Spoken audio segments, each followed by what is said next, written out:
11월 8일 월요일 잘 산다는 것. 한국의 한 단체는 생존해 있는 사람들을 위한 장례식을 무료로 제공해 주고 있습니다. 그 단체가 2012년에 출범한 이후 10대부터 은퇴한 이들까지 총 2만 5천 명이 넘는 사람들이 살아서 하는 장례식에 참여하여 자신의 죽음을 진지하게 생각해 봄으로써 그들의 삶을 개선해 보려고 했습니다. 관계자들은 이렇게 말합니다. 가상 장례식은 참가자들에게 그들의 삶에 참 의미를 부여하고 감사함을 갖게 하며 가족이나 친구들과의 관계에서 용서와 회복을 촉진하기 위한 것입니다. 이 이야기는 전도서의 저자가 기록한 지혜의 말씀과 상통합니다. 살아있는 사람이 누구나 죽는다는 것을 명심하여야 한다. 죽음은 우리에게 인생이 짧다는 것과 잘 지내며 더 사랑하며 살기에도 시간은 한정되어 있음을 상기시켜 줍니다. 그리고 우리가 꼭 쥐고 있던 하나님이 주신 어떤 선물들, 곧 물질이나 관계, 즐거움 같은 것들에 집착하지 않고 지금 이 땅에서 자유롭게 그것들을 즐기면서 좀이나 동록이 해하지 못하며 도둑이 구멍을 뚫지도 못하고 도둑질도 못하는 하늘의 보물을 쌓아가게 해줍니다. 죽음이 불시에 닥칠 수 있다는 것을 생각하면 부모님 방문이나 하나님 섬길 기회를 미루거나 일에 바쁘다는 핑계로 아이들과 시간을 보내지 못하는 것을 막을 수 있습니다. 우리는 하나님의 도움으로 지혜롭게 사는 법을 배울 수 있습니다. 말씀, 초상집에 가는 것이 잔치집에 가는 것보다 나으니 모든 사람의 끝이 이와 같이 됨이라. 산 자는 이것을 그의 마음에 둘지어다. 전도서 7장 2절. 찬송 462장 생명 진리 은혜 되신. 기도. 사랑의 하나님, 인생의 짧음을 기억하며 오늘을 잘 보낼 수 있도록 도와주소서. 아멘.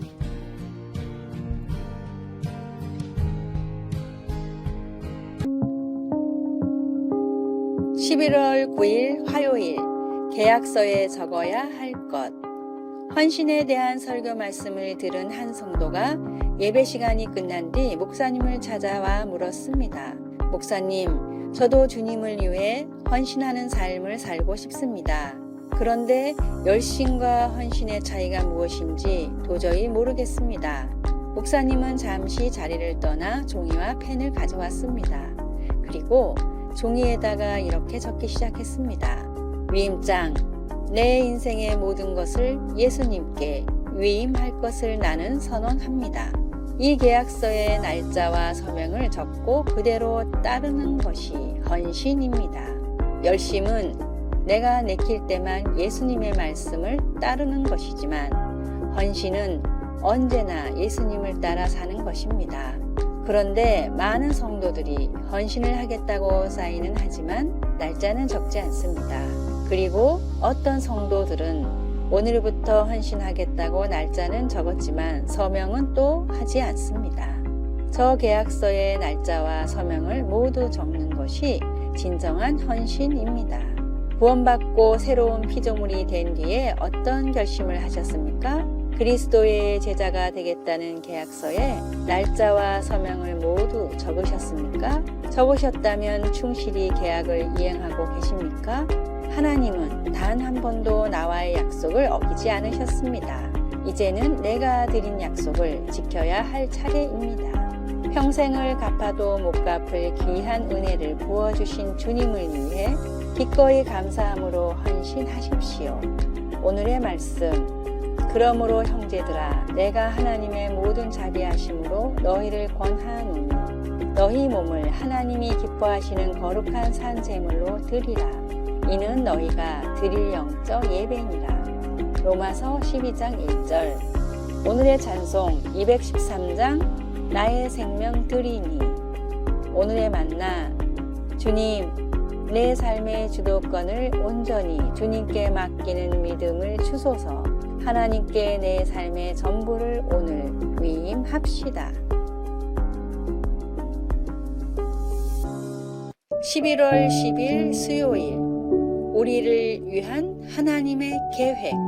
지난 6년 동안 아그네스는 목사 사모인 존경하는 시어머니를 본받아 자기도 완벽한 목사 사모가 되고자 노력했습니다. 그녀는 사모 역할을 하면서는 작가와 화가의 일을 병행할 수 없다고 생각했습니다. 그러나 이렇게 자신의 창의성을 억누름으로써 우울증을 앓게 되고 자살을 생각할 지경에까지 이르렀습니다. 그러다가 가까운 곳의 한 목사의 도움으로 그 어둠에서 빠져나올 수 있었습니다. 그 목사는 그녀와 함께 기도하면서 매일 아침 2시간씩 글을 쓰게 하였습니다. 이 일을 통해 그녀는 자기가 숨겨진 소명이라고 이름한 그녀에게 주어진 하나님의 부르심에 눈을 뜨게 되었습니다. 그녀는 내가 진정한 나 자신, 완전한 나 자신이 되기 위해 하나님이 내게 주신 창의력이 하나하나 그 통로들을 찾아 제대로 흘러야 했다라고 썼습니다. 그녀는 나중에 다윗의 한 시에서 본인의 소명을 찾게 되었다고 말했습니다. 여호와를 기뻐하라. 그가 내 마음의 소원을 내게 이루어 주시리로다. 시편 37장 4절. 하나님의 인도하심과 주관하심을 믿고 자신의 삶을 하나님께 맡겼을 때 하나님은 그녀에게 글을 쓰고 그림을 그리는 것뿐 아니라 사람들이 하나님과 더 잘 교통하도록 도와줄 수 있는 길을 열어주셨습니다. 우리 각자에게는 하나님께서 주신 숨겨진 소명이 있습니다. 그것을 통해 우리는 그분의 사랑받는 자녀라는 사실뿐 아니라 주신 재능과 열정으로 하나님을 섬길 수 있는 우리 나름의 고유한 방법을 알게 됩니다. 우리가 하나님을 의지하며 기뻐할 때 하나님께서 우리를 인도해 주실 것입니다. 말씀, 여호와를 기뻐하라. 그가 내 마음의 소원을 내게 이루어 주시리로다. 시편 37장 4절. 찬송 331장 영광을 받으신 만유의 주여. 기도, 저를 하나님의 형상으로 지으신 창조주 하나님, 저의 소명을 알고 그것을 귀히 여기며 하나님을 더 사랑하고 섬기게 하소서. 아멘.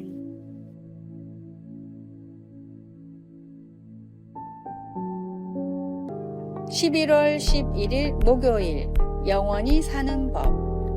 중국의 인기 작가 두옹은 췌장암에 걸려 시한부 인생을 살아가고 있었습니다. 사랑하는 엄마를 잃기 싫었던 두옹의 딸은 여러 가지 정보를 찾다가 죽은 사람의 시신을 냉동시켜 보존해주는 냉동보존연구소가 있다는 걸 알게 됐습니다. 숨을 거둔 직후 곧바로 냉동을 시킨 상태로 이곳으로 옮겨진 사람들은 언젠가 지금 상태로 죽은 사람들을 되살릴 기술이 생겨날 때까지 보존됩니다. 두옹은 믿져야 본전이라는 생각으로 1억이 넘는 돈을 들여 중국의 1호 인체 냉동 실험체가 됐습니다. 그리고 몇 달 뒤 췌장암으로 목숨을 잃자마자 본사에서 온 외과 전문의에 의해 냉동되어 미국의 연구소로 이동되어 보존되고 있다고 합니다. 오래전 YMCA를 기반으로 청년 운동을 벌였던 이상재 선생에게 한 청년이 찾아와 이렇게 말했다고 합니다.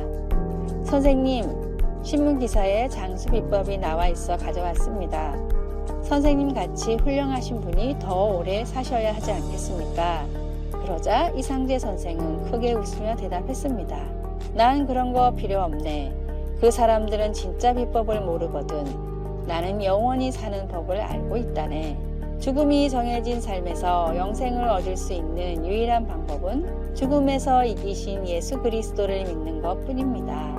사망의 권세에서 나를 구원하신 주님께 찬양과 영광을 돌리십시오. 오늘의 말씀, 하나님이 세상을 이처럼 사랑하사 독생자를 주셨으니 이는 그를 믿는 자마다 멸망하지 않고 영생을 얻게 하려 하심이라. 요한복음 3장 16절. 오늘의 찬송 236장 우리 모든 수고 끝나. 오늘의 만나, 삶과 죽음, 심판과 그 이후의 삶이 있음을 모든 사람이 알게 하소서. 부활하신 주님을 믿음으로 죽음 이후의 영생이 있음을 믿읍시다.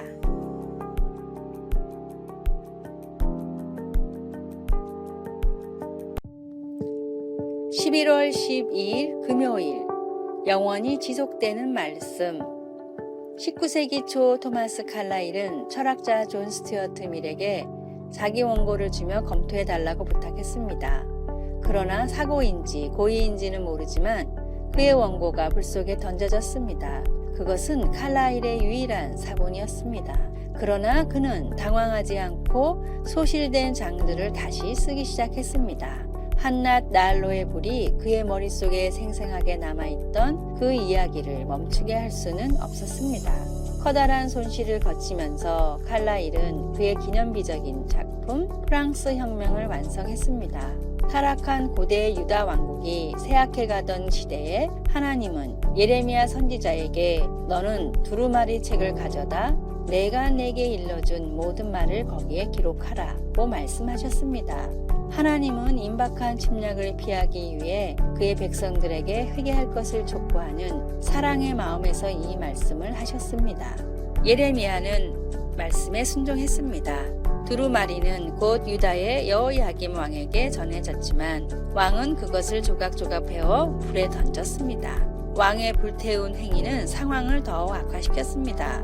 하나님은 예레미야에게 같은 말씀을 다른 두루마리에 기록하라고 하시며 여호야김에게 다윗의 왕위에 앉을 자가 없게 될 것이요 그의 시체는 버림을 당하여 낮에는 더위 밤에는 추위를 당하리라고 말씀하셨습니다. 하나님의 말씀이 기록된 책을 불 속에 던져 태울 수는 있습니다.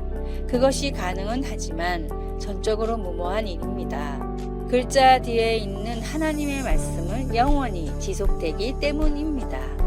말씀 여호와께로부터 예레미야에게 말씀이 임하니라. 예레미야 36장 1절. 찬송 203장. 하나님의 말씀은. 기도. 하나님의 말씀을 듣기는 어려워도 마음에 새길 수 있도록 도와주소서. 반항이 아닌 회개의 마음을 주소서. 아멘. 아래의 빨간색 글자 구독을 누르시어 더 많은 전도의 열매를 맺으시기를 기도합니다.